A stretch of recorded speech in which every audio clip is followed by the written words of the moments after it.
Hi, this is Aaron Hausinger. I'm just coming to you from our bathroom, just recording, a little peace and quiet to record this video. Today's date is December 1st of 2022, day for my birthday. Dear family, I did this video for you guys because you have a right to know what's been going on over the years, especially the last few years of my life where I've been seem to be kind of more on the negative note and very on edge. Well, I've had a lot of mental battles I've been dealing with, and I recently went through EMDR back in August, around August 10th or whatever, or after that. And I've been going for almost 4 months now. This is my fourth month. And where we're at is I'm going to be going every other week. And then come January, I'll be seeing my therapist once a month. Because it's where we feel, she asked me if that's where I feel I was at. I said yes. Because we did the checklist of what to look for if I wasn't ready. To find out if I was ready, just to do a kind of checklist. And I'm sorry if I was very negative towards any of you guys and very nasty at times. I know I had one hell of a temper. I just would be very explosive at times, just being very negative. I'm sorry for that. It was out of my control, actually. But it had nothing to do with you. It was just the way my brain was operating.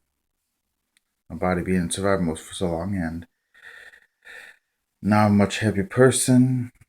I love life, and I'm living life. I'm actually doing podcasts every Sunday, so I want to try to do more per week, just a couple times a week, try to get more, and then set up times that it will premiere on YouTube. I did my first one this past Sunday, and it was nice. It was about mental health, and what I'm doing these podcasts for any of you that are wondering is to encourage others.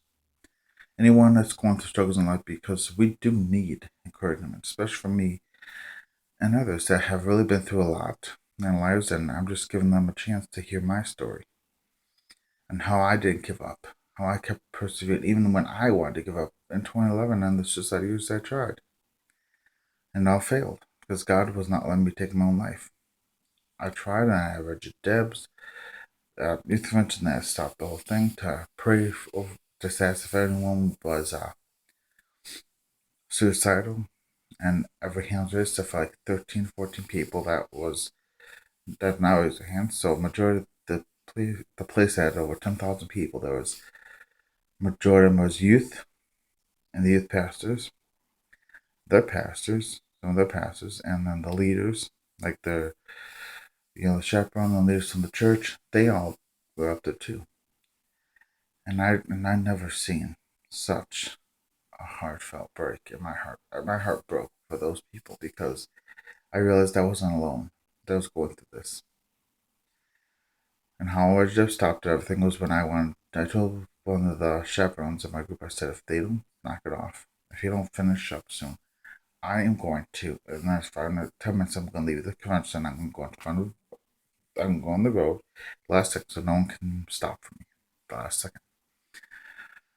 Well, then I just got too irritated, couldn't take it anymore. I just said, okay, if he doesn't finish the next 2 minutes, I'm doing it. And so then that got down to Debs, and that's how he asked everybody the truth. How many people here are suicidal? And that's when all the hands went up. He asked us all to come to the front. I did. I'll be honest, I did. And I was weeping like a little baby. And I had a ladies youth pastor that prayed over me. Oh my goodness. She just was praying on me and her just this lady and the youth pastor, and they prayed over me. And I can tell you one thing. I collapsed on the floor on my belly because I could no longer hold myself. I was just carrying so much weight. And I'm grateful to have that weight lifted off my shoulders. And especially since the last few weeks, 3 or 4 weeks now, I've actually started living. And actually, this past week, I just started learning how to live. And I'm grateful for things that are coming to my path. And I hope to see you guys again, which we always will sometime in the year. And I thank you all for being the awesome family that you are. Even if I thought, some of you were not who you, seem to be. Sometimes some of you felt to me, it seems like drinking, but that's because I had a lot of negative stuff that I was dealing with. And if you don't know what the battle of mental health is like, that I've been carrying, and I have CPTSD, which is complex post-traumatic stress syndrome, or complex post-traumatic stress disorder. What is it? Stuff in the PTSD. PTSD comes and goes. I mean, PTSD, the regular one. The C, the complex PTSD, doesn't. It sticks to you 24/7. Your body's a constant 24/7 alert. It's like red lights flashing. Like every day's everywhere you go. It's you have to be in high alert because there's danger. That's how my body responded. Until I went to the EMDR, and I really loved it. And what it does is it helps you process things that were traumatic that you may not even realize was traumatic. Deal with memories that were not processed, where the pain was never processed. This certain time the memory comes up, your brain takes it as alert, alert, alert. So the danger isn't there no more. The danger ain't real anymore. It's just all up in the head, basically. Not that I'm nuts. It's that the brain hasn't processed this, and so it helped me process a lot of things, and it showed me that I had very little forgiveness in my heart towards people, and I'm very grateful that I was able to deal with that. And this is the step towards my ministry, going into whatever God has called me to do, which I know is exactly what it's called me to be a pastor. The podcasts are just going to be this is the starting point before I do street preaching, and then land myself the preaching job as a preacher, as a pastor, actually. But it's amazing. And yes, there is a missus to my life, but she's not in my life yet. Remember that God has picked out a wonderful woman for me, and I've seen her. God has revealed that to me many times. But I'm looking forward to the day I get to meet her physically, and she'll be my first and only love. I'll be honest. And I'm assuming the one that God has my grandma. And I want to thank you guys for being such an amazing family. And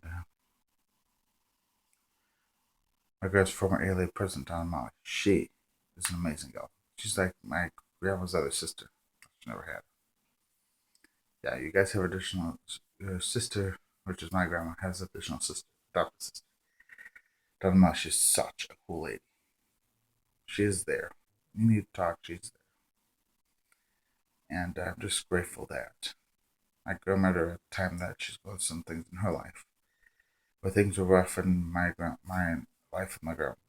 For a while, I was just constantly blown up for no reason, just being very explosive, temper flaring, and I was trying to talk nice. It just came unexpectedly. You never know when those would come, but I don't have them no more. I haven't had one in about 3 weeks, which is great, and I'm just enjoying life. Like I said, once again, since the last time I enjoyed was when I was with my grandma and the trailer. That was the last time I enjoyed myself. And I'm grateful for all you guys. You guys are an amazing family. Don't forget that. You guys don't know how much family means to me. I don't know, my grandma likes to give me gifts every year for Christmas. I'm not a gift person, I'll be honest. What I really always wanted as a child was be surrounded by people that you love. Well, it's all about Christ because it's really the heart of Christmas. His love for us, that God's love for us, that He sent His only begotten Son to die on that, to be born in Bethlehem in a manger, to die for us so we can have everlasting life, so that we can have a relationship with Him, that when we die, we know without a shadow that we're going to see Jesus. And I have that relationship. And like I said, I was adopted. I don't know if a lot of you don't even know the story. Some of you may have remembered it, but I was adopted by God before I even knew Him. He asked me who was my mother and my father and mother. I said, you are. Or not you are. I said, my dad and mom. He goes, no. Who's your father and your mother? I said, my dad and mom. And in the boom voice, he asked me again, where every part of my body trembled. And you could, have you ever heard the term bones rattle? Bones rattle? My whole body shook. Nerves, muscles, every part of my body shook and trembled at the presence of the Creator of the heavens and the earth, God Himself. And I said, you are. He goes, exactly. because I'll always love you with an everlasting love. And I added that no one can measure up to it. And then a year to year and a half later, I accepted the Lord and Savior. Good enough journey. Being pushed back, being basically the outcast of the household. Doing things for your parents, especially my mom. My mom has really changed. But I'm not sure, like I said, I'm not sure if it's a good change or not. I'm just slowly letting my guard down, but not too much because I don't want to be hurt again. Or she's broken trust, the loyalty in the relationship. Makes them funny to say loyalty. Which means you respect my wishes. When I say this, you don't break it because you just don't want to abide by it, which has really changed for the better, and I'm grateful for that. And so, this is, when you see this, it'll be December 2nd. So I want to thank you guys for all that you do and continue to love one another and cherish each other because the both family isn't getting any bigger and isn't getting any younger. It's shrinking. Just cherish the time you guys have with each other because who knows how many more years you guys will have each other. So I want you guys to think about this Christmas season.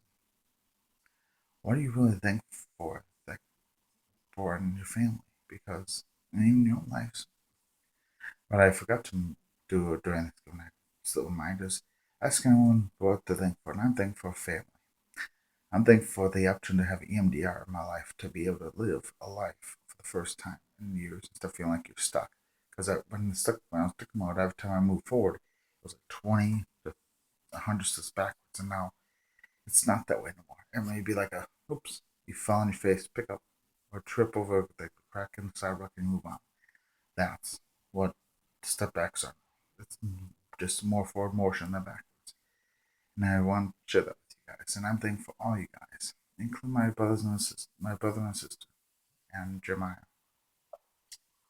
and my stepdad, who's always showing me that he's a father for me. He's the father that I have in the natural realm because he has been there for me in ways you don't even realize. When I had migraines, who was there? He was. When I couldn't see him walk and I came home and I don't even know how he got those stairs to go in the house, he was there to hold me and I caught in his arms and he held me and I had to just say, son, don't you know I love you? Have you ever heard of when God ran? And he ran to me, put me in his arms, held my head to his chest, said my son's coming home again, lifted my face, wiped the tears in my eyes, said, son, don't you know I still love you? He really showed. At that time that I was really struggling to see because I couldn't even see with the crowd. So my mic was so bad. I could hear my mom saying, he's fine, he's fine. No, I wasn't fine. My sister knew. Could tell that something was wrong. It normally takes me 29 minutes. It took me over an hour to get home. And almost like an hour and a half because I couldn't see. And, but anyways, fast forward to today. He really shows that he cares for Jeremiah. But I just know how to. He doesn't want to have a fight with my mother. She's still, so I'm not sure how her temper is still. But I wish she'd get out of the way and just realize, you know what? And mom, when you see this, just get out of the way. Let dad be dad. So what? You actually didn't work out. So what? The past is in the past. Move forward. Don't hold yourself back because it's not worth it. Anyone out there in the family, don't hold on to past grudges because it's not gonna hold you together. You're only gonna delay your future. If you know what your full destiny, what God has for you, what you're bound to do, you are going to delay yourself with that. So let go. And during this Christmas season, just the month of December, just find something to be thankful for every day. I got a lot to be thankful for in my life. And I want to thank you for all that you guys did, all the love that you've shown me. And thank you. Bye bye.